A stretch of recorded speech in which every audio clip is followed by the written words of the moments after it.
where is the bottom of this range, this fall from the euro 2-year high of 138.33?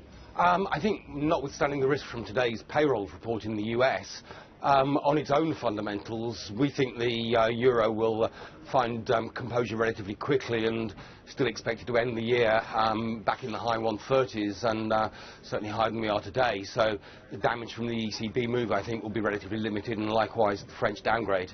Major risk comes from the other side of the equation, that being the US jobs data today. But on its own fundamentals, I think there's not an enormous amount of downside for the euro from here.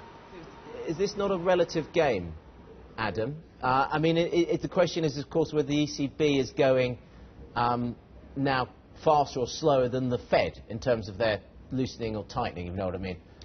Yes, and I think that was the principal news in the ECB move yesterday. And the rate move in itself is not of enormous consequence. What it does is leave the door open to further easing in whatever form that takes going forwards. But our reading is that the ECB's hurdle is still quite high for it implementing another round of easing. And in that sense, as I say, I think the euro will find composure relatively quickly and will stabilise and push back up towards the top of the recent range. Mario Draghi yesterday talked about diminishing underlying price pressures. He pointed specifically to the Eurozone inflation data and the effectiveness of this, been criticised for the effectiveness of forward guidance as well. Let's just listen to what he had to say about that. What we are pretty sure is that the forward guidance has been effective in reducing volatility of the money market rates.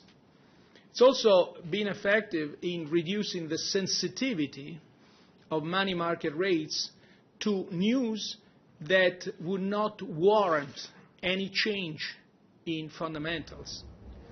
Yeah, so look, is the forward guidance working, or was it too opaque? Or actually, were you pleasantly surprised, Adam, that they surprised us? I think, whether or not it's working is difficult to know because we don't know the counterfactual, of course, where we'd be in the absence of the forward guidance. But I think in a relatively dilute way, the forward guidance, not just for the ECB, but for the other central banks that are using it, probably is working relative to where we'd be in the absence of that forward guidance. And I think if there was a surprise in the ECB statement yesterday, it's that they did keep that implicit easing bias in place, and the ECB clearly wants to keep the threat of further easing overhanging the market. But as I say, I think realistically the hurdle for them actually using that is still relatively high.